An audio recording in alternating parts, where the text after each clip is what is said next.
All right, good evening, everyone. We are going to get started, so please take a seat. Thank you for joining us. I'm Kim Knox, president of the League of Women Voters of San Diego. I want to let you know that we have many election resources available. Raise your hand if you've already voted. Has anyone already voted? No? Good, then you can all still use our resources. So lwvsandiego.org/election is where you'll find our pros and cons on the ballot measures, our Vote with the League, Voter's Edge, tons of useful information. So here's the Voter's Edge logo for you. Also, we have an upcoming event on November 10. That's a couple days after the election at UCSD with Professor Thad Kauser. He'll be going over the midterm results for local, state, and national. So hope you can join us for that event as well. Our last event, by the way, was a ballot talk. And we had 78 people in person, but as of today, 1,100 people have watched the video of that event. So it's really great that we're able to reach people in person, but also on YouTube after the fact. So check out that video if you want to learn about the ballot measures. All right. The League is an all-volunteer organization. We greatly appreciate donations that were made during registration tonight. Donations can also be accepted at the front desk or through our website. And I think at this point, I will hand it over to Jane. Well, welcome to everybody. So when we were first planning this event, we thought that we were going to be focusing on housing density as a strategy to increase housing affordability.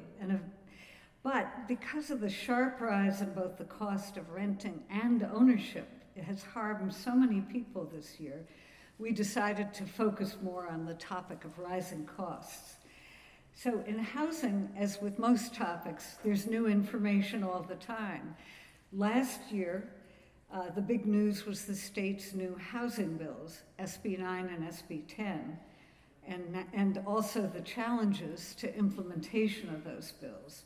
This year, the legislature voted SB 2011, which allows housing on unused commercial property.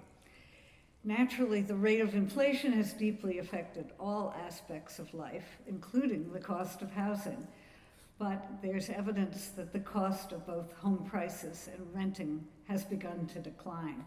So at your table, I want to commend to you the handout, which was prepared by members of the Public Policy Committee and Housing Committee, but in particular by Mary Thompson, who knows a great deal. And I think this is some up-to-the-minute facts, such as what the average monthly rent is, the area median income, the average rent. This is from the City of San Diego's 2022 annual report on homes, which came out in July of 2022. And this gives a report on the progress of the city towards housing goals that are set by the state, the RHNA goals. And as you can see, we're not making very good progress. And that's some interesting information. So let me just say a word about the plan for the evening. We hope some more people will come, but there's been some confusion about whether the library is open or not. What we're going to do is we have two terrific speakers who are going to speak for, 30, 40 minutes. And starting about 7:15, we want to break into discussion groups, and we may consolidate some of these groups. Some people who may want to talk outside will have at least one discussion group outside. And we'll have a discussion group for 15 minutes, and then we'll break and move some people around so you have a chance to hear from other people.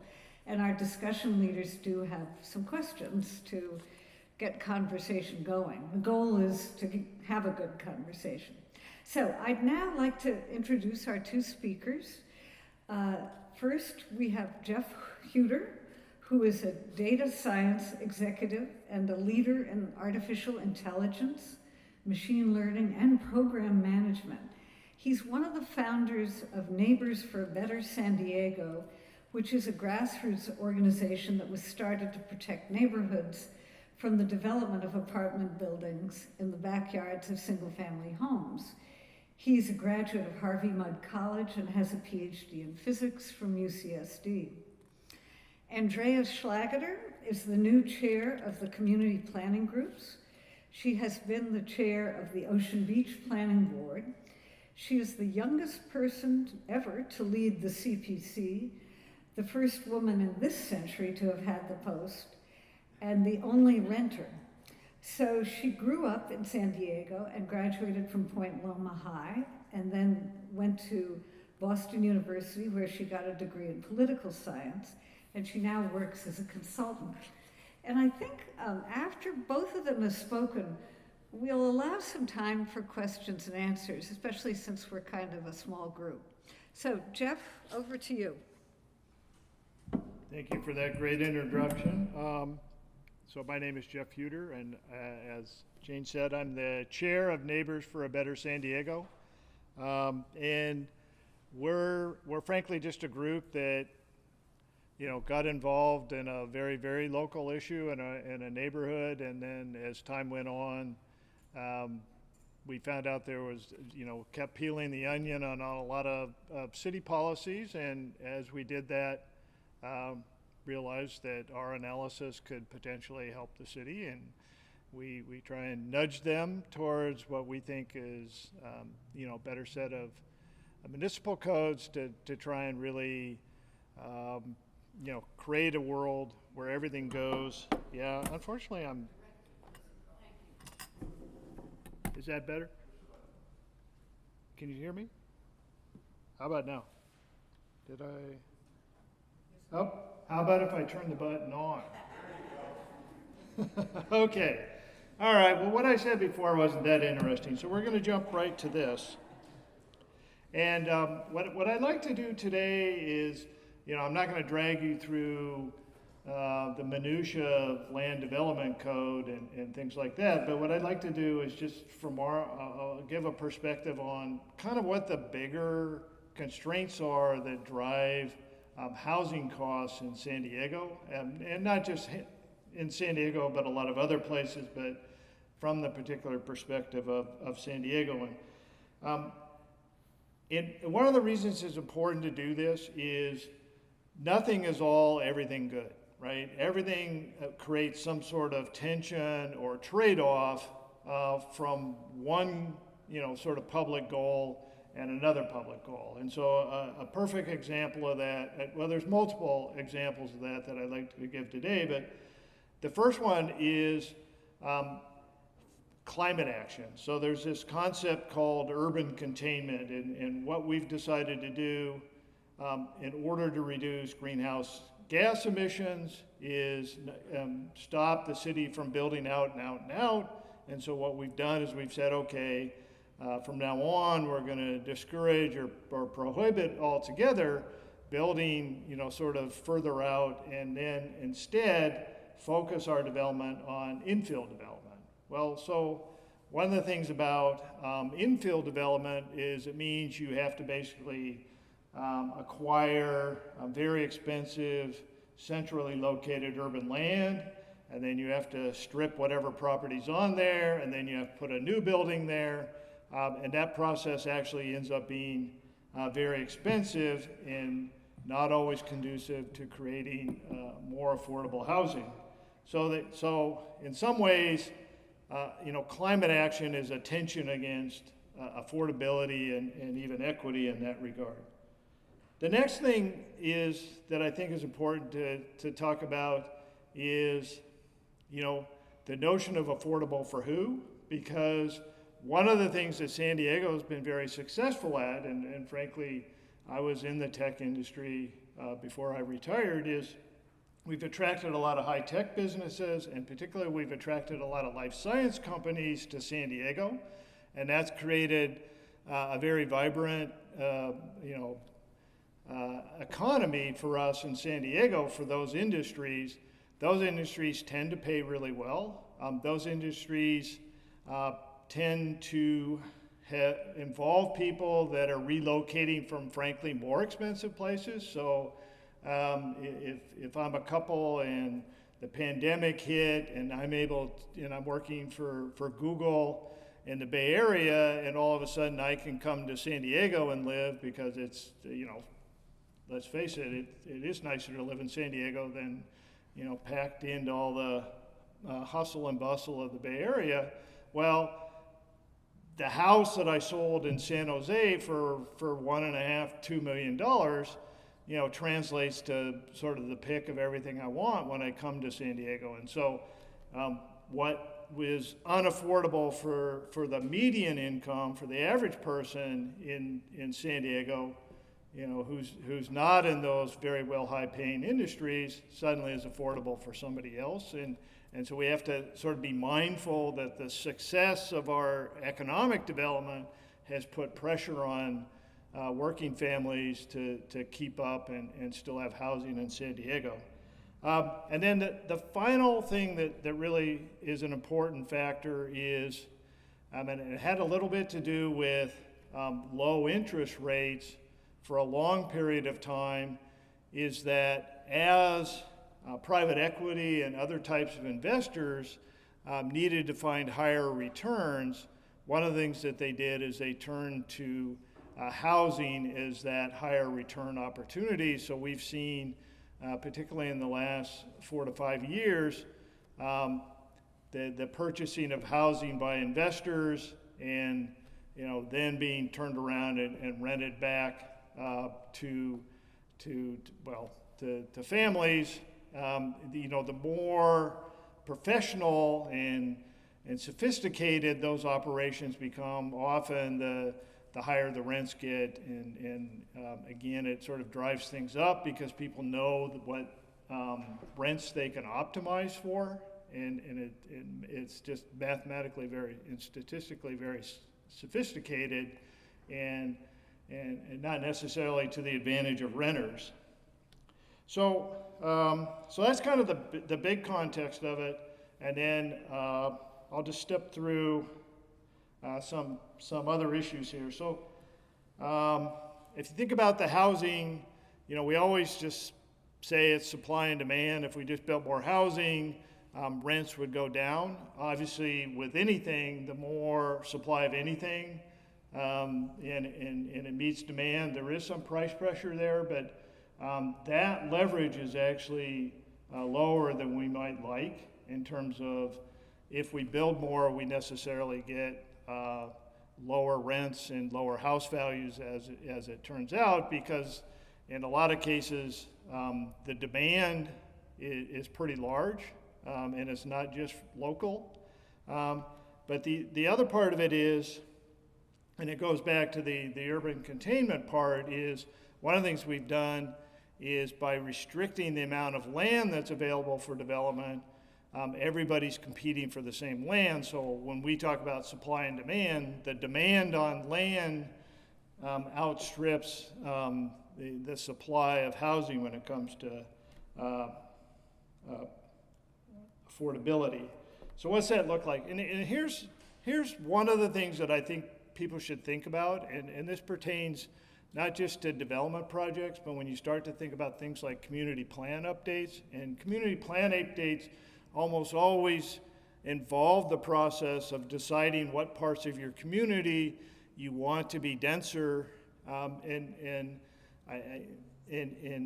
for more housing, but also for economic activity and for creating amenities that benefit everybody in the community. But one of the things that, as you upzone land, the way to think about it is really you're granting land to somebody. So let's say I have an acre of land and it's zoned for, a single-family home, right? Or even 20 dwelling units per acre. It'd be kind of the term, 1 or 2 stories. And now I say, okay, I'm gonna double the capacity that somebody can build on that. Well, going twice as high is the same as saying I just gave you twice as much land at the old zoning. And one of the things we do a poor job of as a municipality, and generally this is true because we want housing at almost any cost, is we don't do a very good job of saying, look, I just gave you an acre of land, I want, or I gave you 10 acres of land, I want half an acre for a park, right? All right, so that's something that I think people, it kind of brings, we look at terms like upzoning and floor area ratios and dwelling units per acre, but just think of it as those are land grants that the city is giving to somebody, and policy-wise, we eventually have to think of better ways to moderate that grant so that it also benefits the public as well. I hit on this before,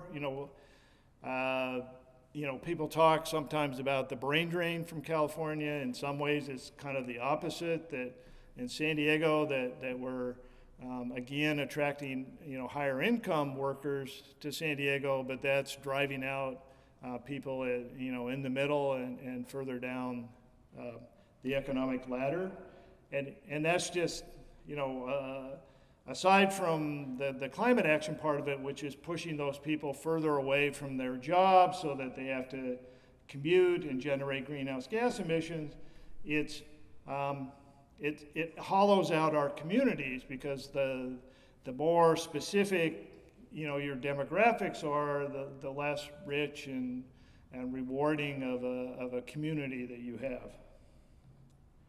And then, just these are graphs, of course, but just this rise of, particularly in 2020, where the increasing pace of purchase of single-family homes in San Diego and other metropolitan areas is just, decreasing and decreasing that supply.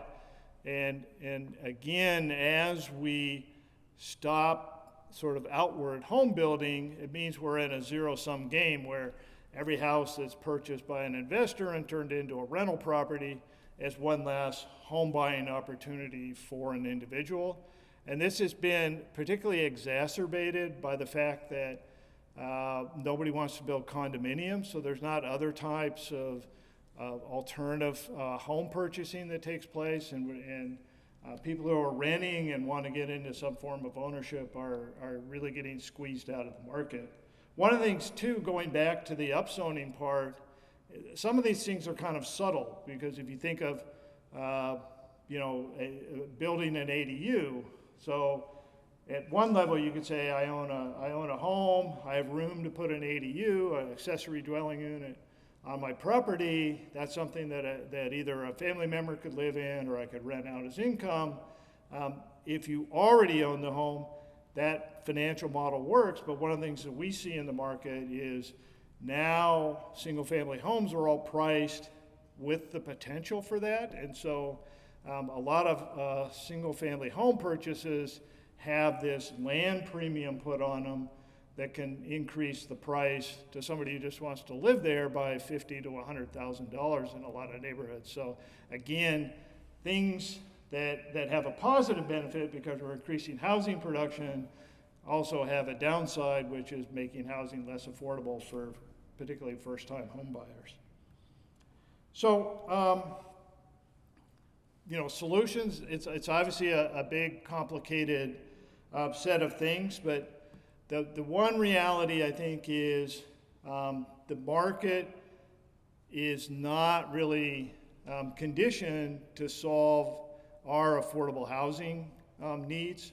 Given their druthers, if somebody can sell a 500 square foot unit or, for $600,000 or $700,000, or rent it for $4,000 a month versus, trying to have a slightly smaller unit that they can target to a lower price point. And in San Diego, and it's on that fact sheet, the average rent in San Diego is $2,400, $2,500 a month. And even when you look at affordability deeds, you see, one bedroom apartment that rents for $2,200 a month, according to the affordability tables of the San Diego Housing Commission. So even affordability isn't very affordable for a lot of people, and it gets harder and harder as you go further down to the very low and low income levels versus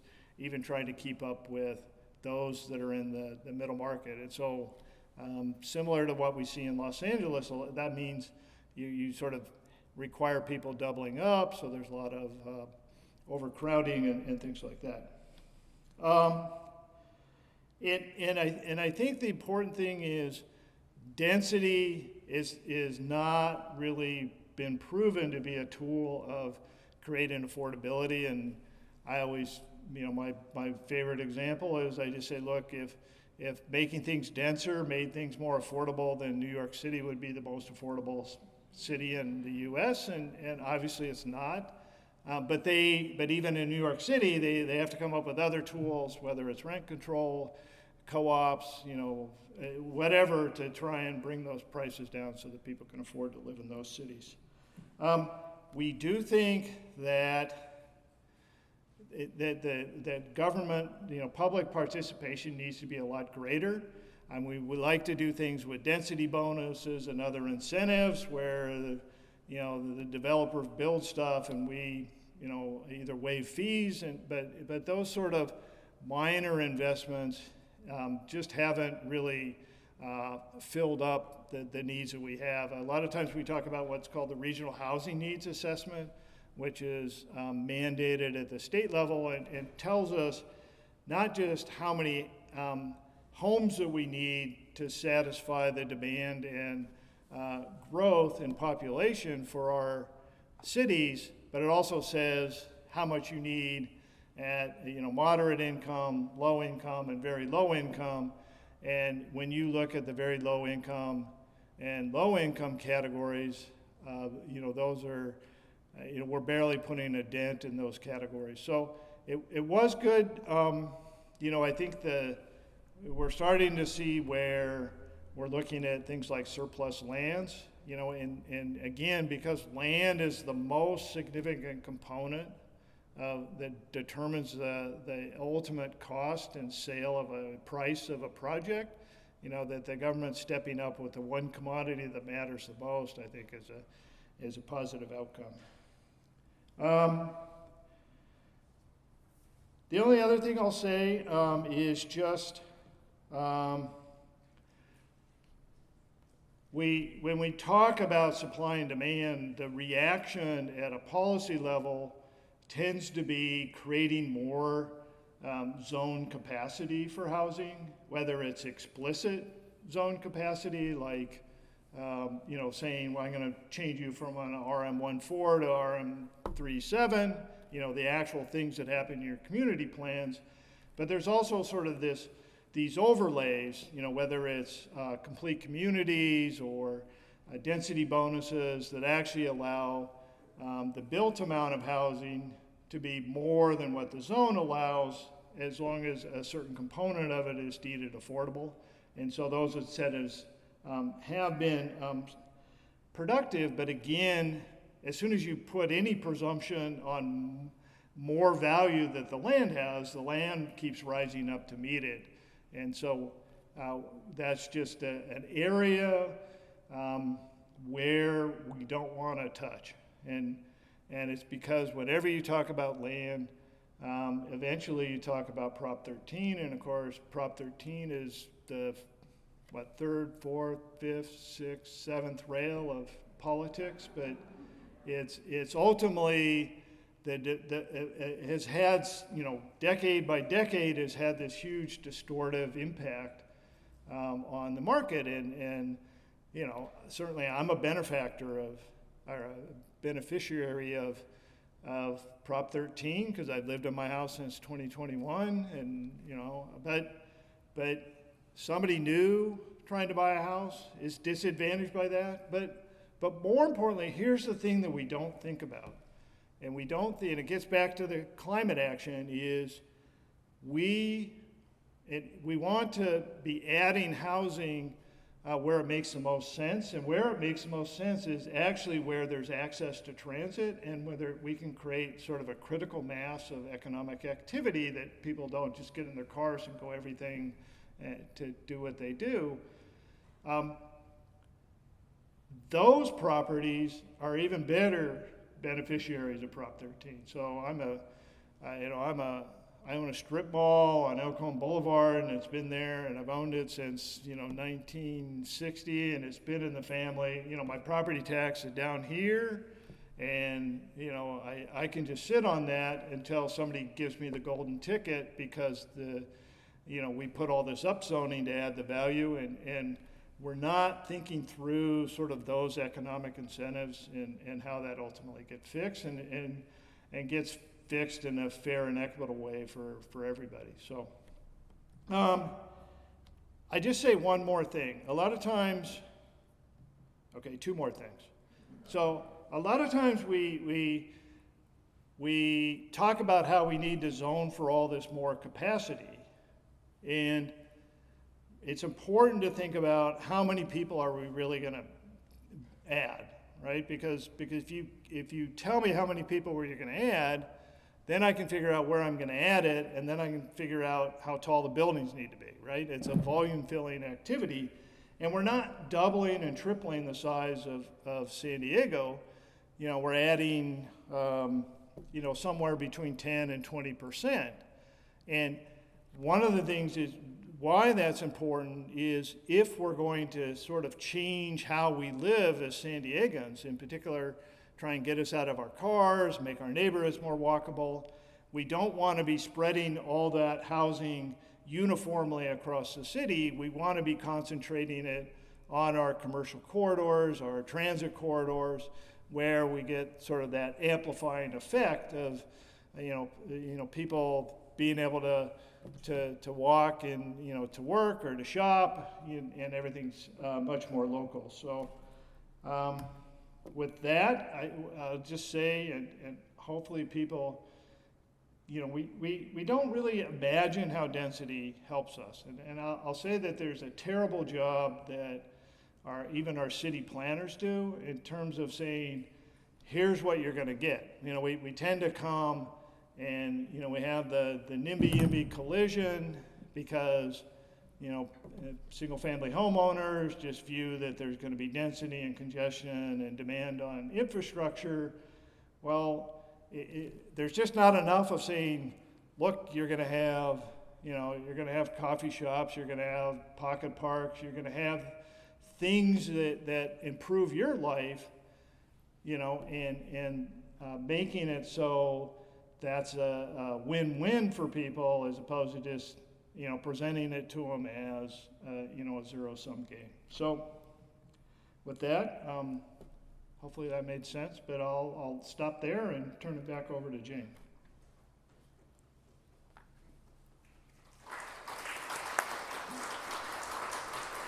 Thank you so much, Jeff. What a wonderful overview. So let's have Andrea speak to us from the community planning group point of view, as well as the younger and renter point of view. Yeah, and I would say the slightly angrier point of view. There's Excuse me, I'm supposed to just, is that going to work? Okay. I think so. Jeff slightly touched on this, but there's nothing that drives me more insane than someone saying that housing costs are a simple supply-demand issue. If you really think about that, how many houses per person would we need to significantly impact prices and actually give renters or home buyers the power to negotiate their prices? We'd probably have to have 5 or 10 homes per person. And what would they do when those homes don't get chosen? They would be sitting there empty. And I think we all know what happens to empty houses. They decay, they're blighted, and I think if you just have to look at Detroit to really see how that will end up impacting communities. The real solution to housing affordability is finding ways to make sure that everyone owns whatever property that they're living in. And I think Jeff touched on it a little bit, and I'm not afraid to say it. Prop 13 is one of the big reasons that this is keeping us from this. And the way our tax incentives are set up is keeping us from this. I mean, Prop 13 was put in place to help older generations stay in their homes. Despite all the development and economic activity that grows around them, they would not see their property bills skyrocket year on year. So why should an investor who doesn't live in their home get that same benefit? It's just a subsidy for investors to come and buy housing, which is one of the fundamental things that human beings need to survive and thrive. When I was living in Boston, I moved every year. And do you know how much I thought about where I was going to live every year? Every day, for probably about an hour of my day. If I was out shopping for something, before I bought it, I would think, where would I pack this? How would I move this the next year? Housing instability leads to so many more problems, and putting people in homes and keeping them in their homes should be at the forefront of every policymaker's minds and decisions. And I don't think I'm being alarmist when I say that it really is a problem. The amount of investors that are coming into neighborhoods and buying up all the properties, overdeveloping them, and then either leaving, selling it off at the highest price that they can get, or charging rents out the butt for it, or flipping it into a short-term vacation rental, as you see in my neighborhood of Ocean Beach, which is really a shame because Pacific Beach and Ocean Beach are two neighborhoods that have the most naturally occurring affordable housing, the NOAA housing, and that is getting eroded away because we continue to see developers buy up whole apartment blocks just so they can turn it into their own, private little hotel monopoly. And why wouldn't you do that? You can make almost $90,000 to $900,000 off of one of these units in a year. In the high season, you can charge upwards of $300 to $500 a night. Why would you ever have long-term renters? So our housing and our development decisions really do need to be grounded in what is best for the community and what is best for people. But we see a lot of times in San Diego, our decisions about development are by developers, for developers, and singularly benefit developers. I think we're standing in one of the biggest examples of that.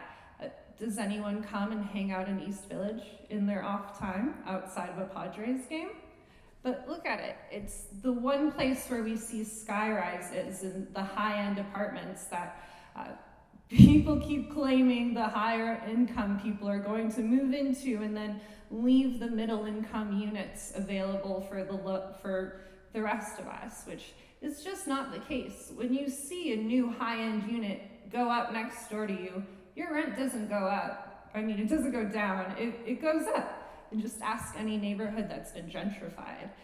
And from the planning perspective, and I know my neighborhood as well as the Peninsula neighborhood sees so many units, and most of our new developments are people that don't really have any plans of living in them. They're maxing out their FARs. They're creating giant boxes that aren't that attractive.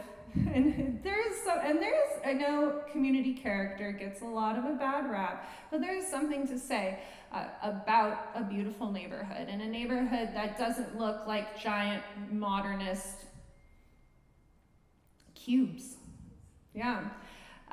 So getting back to this concept of how we can create and foster more homeownership amongst people is really the core of what's driving my participation in community planning and in policy.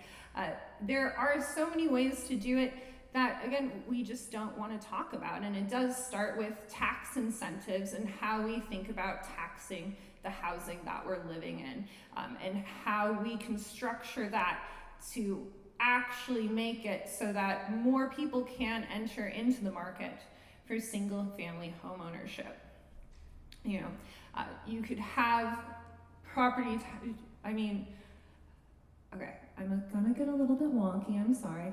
So you can first start off by creating land value taxes, which would value the land based on kind of what Jeff was saying, where there's economic centers, where there's transit centers, and look at how best you're utilizing that land. So instead of giving developers away density bonuses and trying to get them to include affordable housing, you can just tax them if they're not using the land to the best of its ability or actually renting it out to people of all incomes in the same building. You can also look at community land grants that have been started to be utilized in the East Bay. And that would be more of a structure where the community owns the land, but you own the structure and you're taxed on that and any improvements that come to that. You know, these aren't new ideas. They're old. They just don't want to be talked about because people don't own the land that they're living in. They don't own the property that they're living in. Investors do, and a few mom and pop landlords, but at the end of the day, I think the big question we have to ask ourselves is what utility are we getting from the system that we have in place now? And is there a better system that will provide people a higher quality of life, more flourishing communities, and just more stability overall? I think that's really what it is. And it always comes back to, your home is where you spend the most time. It's where you feel safe. It's, in the modern consumerist society, it's where you keep your stuff. But all of that's really important. And that security and that knowledge that you always have that to come back to takes off so much pressure and stress for the rest of all economic decisions that you're going to make. And that's really what we want, right? We want more money into the economy. We don't want it being captured by the very few who were able to buy land or develop these properties. We want people spending money, and it's what helps the small businesses thrive. It's what helps people start their coffee shops or their own small businesses when they can invest in themselves, even possibly taking more educational classes and upgrading their skills to better their economic station. If we continue to lock people into these housing prices that we have and allow the system to be exploited in such a way by the very few who have to have a lot of capital to get into the housing market now, we're going to continue to see poorer outcomes for those that are honestly in the bottom 90%. The top 10% of Americans have been the ones who have significantly benefited since the last recession, and they're doing it in such a way that they're continually capturing that wealth over and over again. And the meritocracy system of America that we were all so proud of is slowly dying. And I have gotten a little alarmist now. But it does all start with housing, because the home is where you spend the most time. It's where you're going to eventually, put your most money into. So it's very frustrating from the community standpoint to see our concerns about this continually get ignored, and the same solutions continue to be pursued when you can see what the outcomes are. And I think that's, all anyone wants at the end of the day. They want to be heard, they want to feel like they've been listened to, and they want a safe environment to live. Yeah.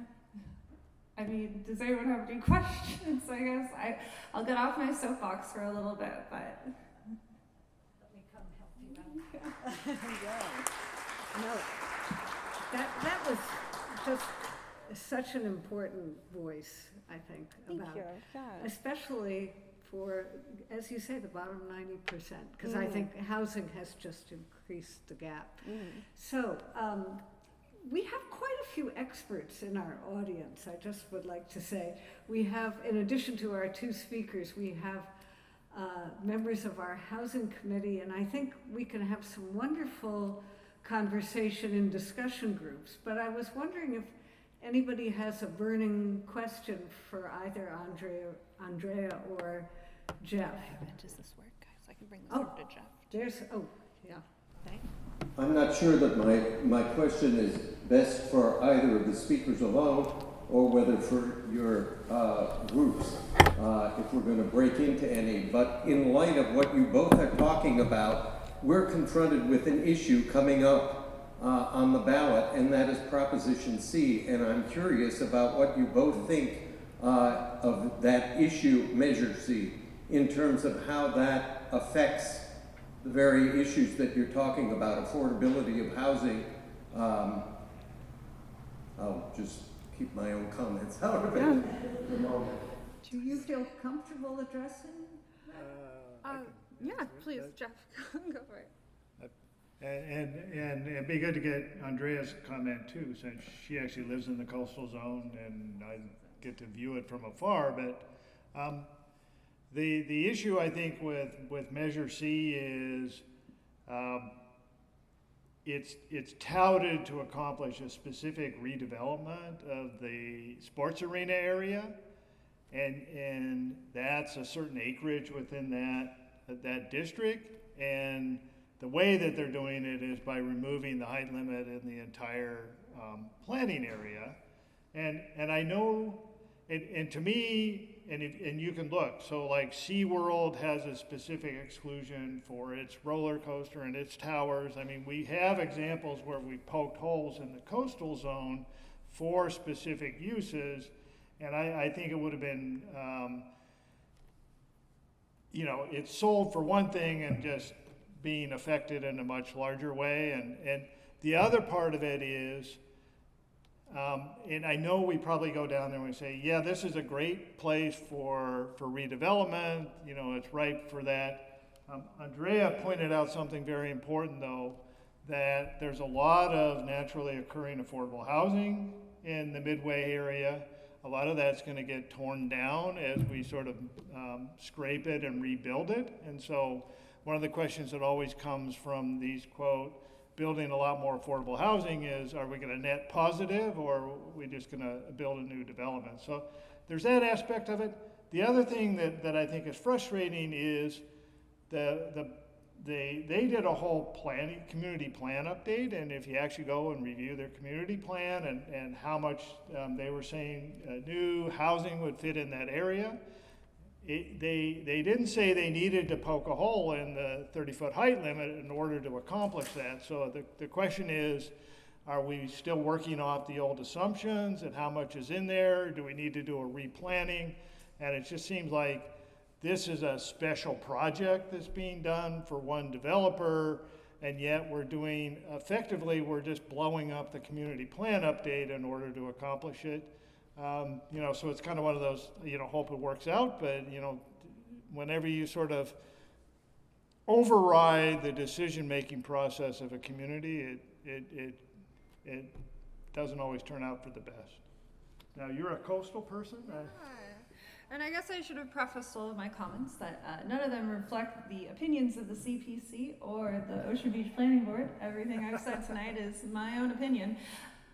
But so it is hard for me as the chair of my CPC to want to vote no on C, as the planning group in Midway did unanimously vote to approve it. But as you can probably guess from my comments, I am hesitant to encourage any more development before we, figure out a way to actually encourage more home ownership. So I don't know, my bubble is still empty. That's where that is. Okay, any other burning questions? Yeah,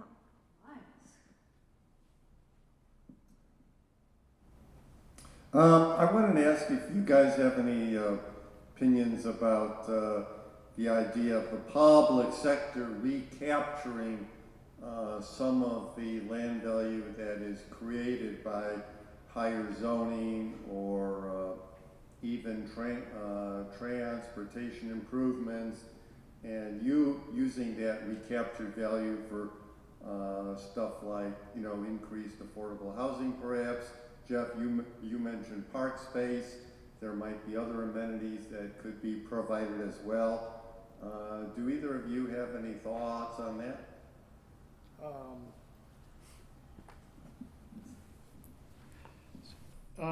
So yes, and I think, and so land value recapture is a way of, and what are the things that we want to do? There's actually two things that we're trying to accomplish to get development where we want it to happen. One is we're trying to minimize the appreciation of land value, particularly as we add density to it. And the other aspect of it, though, is we're trying to figure out how to get land to turn over, because we can imagine all the developments we want, including our community plan updates, but if the same tire shop that's been there since 1940 and the guy didn't want to sell, it doesn't matter whether I think that should be a coffee shop or anything else. So I'm not an expert on land value recapture, and I know that there's somebody here who is.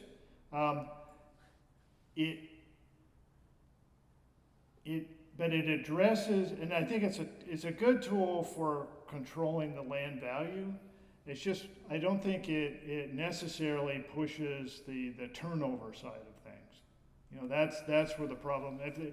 If you negotiate, you get to a price. Well, again, if I'm a landowner and I'm making a good return on the strip mall, why go through the whole thing to redevelop it and enter into a complicated negotiation to do a land value recapture? So there's just not enough of a kick in the pants to get that person to use that land to its highest and best use, particularly when it's a family trust, it's making money, and so I think it's only half the solution. I guess that's the way to put it. And Susan, I know I mangled everything I said about it, so. I was just going to say that there was a proposition on the ballot a couple of years ago to change Prop 13 and not have it apply to commercial properties, which would have done what you're talking about. But it failed. But it may come back again. So that would mean that, the commercial property owners wouldn't have the protection that the, residential property owners have, which makes a lot of sense. Great. Thank you. Oh. I think commercial rents are too high. I just had a short thing.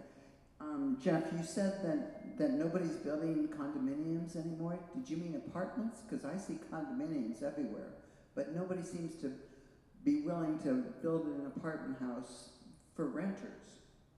Only condominiums. Well, I've seen the opposite, but I've just, the research that I've seen says that people are disinclined to build condominiums because of the owner lawsuits when there's construction defects and things like that. So, and it's I don't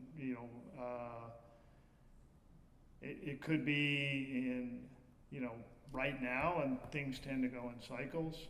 We tend to build a lot of apartments, and then we cycle into converting them to condominiums. But I've just heard from various sources that the lawsuit aspect of it and the liability has sort of disrupted that condo development cycle. Andrea, do you have any comments on any of this? No, I mean, no. Okay, well, let's consolidate into maybe 3 or 4 tables, and maybe you two could distribute yourself. And we have Miles, you had wanted to go outside, so why don't you, and Susan, you wanted to go outside too.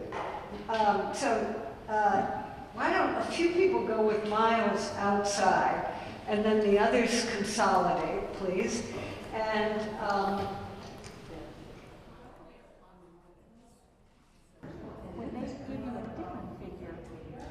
anybody want to go at Okay, but this is order for a family of 4. All of these calculations are based on a family of 4.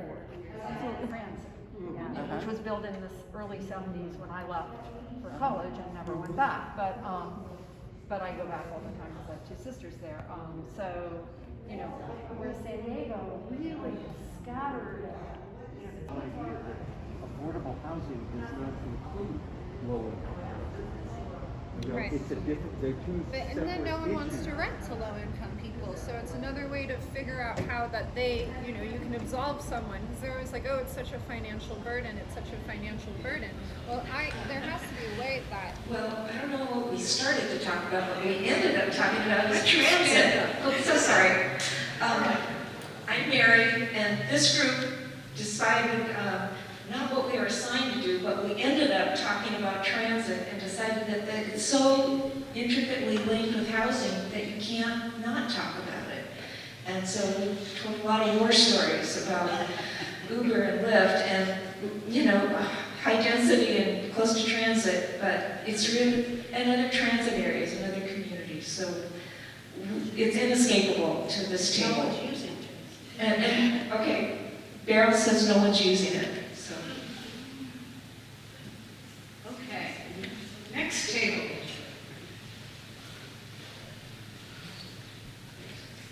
Our conversation also went in a similar vein, talking about transit, the importance of transit. And the other thing that we started to discuss really is how do you make housing affordable and what does that look like? And Susan shared with us that a lot of what she's seeing is it does take public dollars to come in and actually buy up the land, buy up the housing, manage housing so that folks can come in and actually keep it affordable. There's a real frustration here too in terms of private investors coming in and grabbing up apartments and making big money. And what can we do to incentivize those the landlords of the naturally occurring affordable housing, right? If you do have folks that are charging a fair and reasonable rent for renters, how do you incentivize them to keep doing so? And that's when we brought in some of this public land ownership. Anyone else? Okay. So I will speak for Miles' group. We did have Andrea, so we focused a great deal on the dilemma of really the market and housing and how unfair it is to younger people and what sort of, that there, again, absolutely needs to be a role for government. And one of the things we spent quite a bit of time on was the NOAA, naturally occurring affordable housing, because Andrea brought that up in terms of OB and PB, where a number of us in the group live. And, you know, we talked about how we could protect NOAA more, and came up with some thoughts about tax policy, that people who are making a lot of money off of, you know, investment housing might get taxed at a higher level, but that there needed to be some way to, you know, incentivize hanging on to NOAA properties. And we talked a bit about Measure C2, and, but a good conversation. So I think we should wrap up. I thank everyone who's been here. It feels like it's been an active group, and thank you to Jeff and Andrea, just some terrific thoughts and insights, and we look forward to continuing to work on this most complex topic. So we hope to see you again. Thank you.